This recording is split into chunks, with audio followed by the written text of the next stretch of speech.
Hey, what's up everybody, and welcome back to the channel. In today's video, we're going to be continuing our topic of discussion from last week. We're going to be, again, talking about the CFMOTO Ibex 450. But today, we're focusing more so on why this bike is a big deal in the first place. I've been seeing a few comments asking about what's up with all the hubbub on this machine. So I thought that I would share my side of things with all of you to maybe clarify why this bike is kind of a big deal, even though on paper it's just a tiny motorcycle with a sub 500cc engine in it. At the end of this video, if you decide that you like what I'm talking about here, you like what we're doing, consider leaving a like on it, pretty please. And if you want to catch more videos from me in the future, hit that subscribe button. All right, let's talk about this. First off, let's address the elephant in the room. The big four Japanese motorcycle companies, Honda, Yamaha, Suzuki, and Kawasaki, have long dominated the adventure motorcycle market. And yes, they have definitely had some competition coming out of the European manufacturers and the Austrian guys. There's been a growing feeling of complacency, where these companies have just gotten too comfortable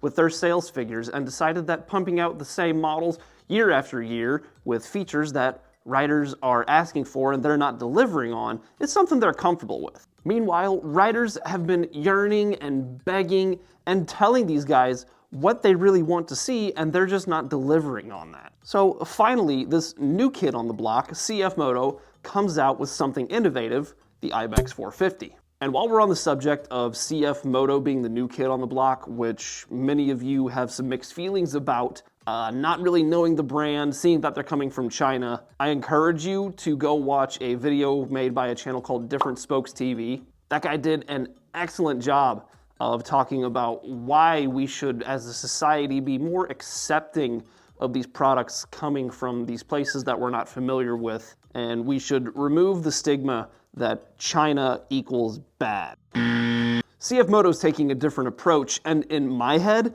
they have completely eliminated the previous stigma I had with Chinese-made products. So yeah, go check out that video and get up to speed on everything you need to know about CFMOTO. But anyway, back to this whole complacency thing. There are a couple motorcycles from the Japanese OEMs that I could mention to kind of convey to you that they are getting a little complacent and a little bit comfortable, so we'll start with those. For example, the Kawasaki Versys 300X, that bike has not been touched in years. It is using the same engine out of the Ninja 300, which was introduced back in like 2013. That's over 10 years at this point, and we're still using that engine. Not that it's a bad engine, but we have the Ninja 400, and now we have the Ninja 500. Why don't we have a Versys 500? Kawasaki's missing the mark with this segment, where they could be introducing something new, fresh, and exciting, and they're just not doing it. Now the same goes for Honda with their CB500X. That bike has the potential to be great also. But as with most Honda motorcycles, it's a little soulless and doesn't really have the pizzazz and the spunk that you want out of a machine that is supposed to challenge you as a rider to go out and explore and tackle new challenges and terrains. And then when we look at the price of those two motorcycles, the CB500X is about $700 more than where the CFMOTO is going to start. It just isn't quite as well-rounded and equipped as the CFMOTO is. And the Versys 300X actually comes in at a lower price point and technically has a better power-to-weight ratio than the Ibex, but it's boring and it's down on features, and I don't know that I could even justify saving a little bit on a Japanese product like the Versys and spend my money on that whenever the CFMOTO offers so much for not that much more. And then we can get into a bigger motorcycle and talk about the Tenere 700, which undoubtedly is a great bike, but it's not without its shortcomings. From a beginner standpoint, the larger displacement, a lot of newer riders can find that a bit intimidating, and they will be longing for the approachability of a smaller CC bike like the Ibex 450. And that's where that bike really shines and steps in at this point. It offers a perfect balance of power, maneuverability, and manageability for riders of all skill levels, not just the guys with experience and not just new riders. This is something that guys on both ends of the spectrum can gravitate towards and find some common ground to enjoy about this machine. I would even argue that the closest comparison to this motorcycle right now is KTM's Adventure 390. And while the 390 is an even smaller displacement setup, it runs that little single cylinder, which is great traditionally for off-roading, but the parallel twin in the 450 is going to offer smoother power delivery, reduced vibration, and a more enjoyable riding experience, especially on long journeys. And the Adventure 390 is not a bad bike at all, and I think the new revised version is going to be much more readily equipped to compete with the likes of the Ibex 450, but we've yet to see that come to fruition.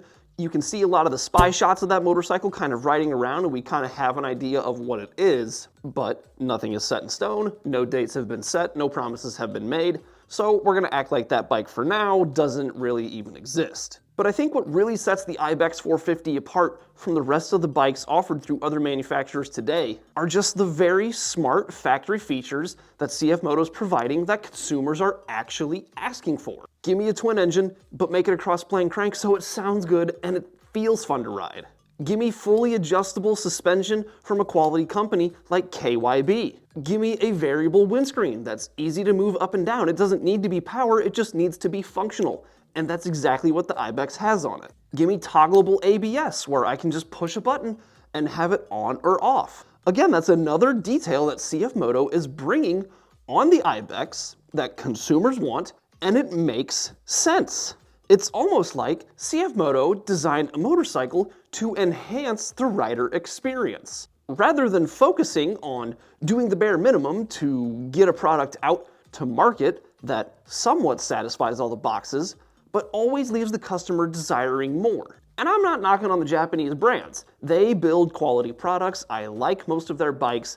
Anytime I've thrown a leg over a Japanese motorcycle, I have seldom found that I have a distaste for it. But what I do have a distaste for is a failure to innovate and push the industry forward. And that's why I think this Ibex 450 is a big deal. A lot of guys are on the interwebs questioning the legitimacy of this machine's capability. And to that, I would like to point you to another Chinese manufacturer named Kove, who has a 450 production rally bike ready to take on Dakar. If my memory serves me correctly, they went into the Dakar rally last year and they didn't necessarily place in any high position that would warrant like, oh my gosh, this is the best thing to ever be produced. But they finished the Dakar rally with a factory production motorcycle based on Chinese engineering. And there's more to come from that company, and if you haven't heard of them, again, do some research, check them out, go watch that video from Different Spokes TV that I mentioned earlier.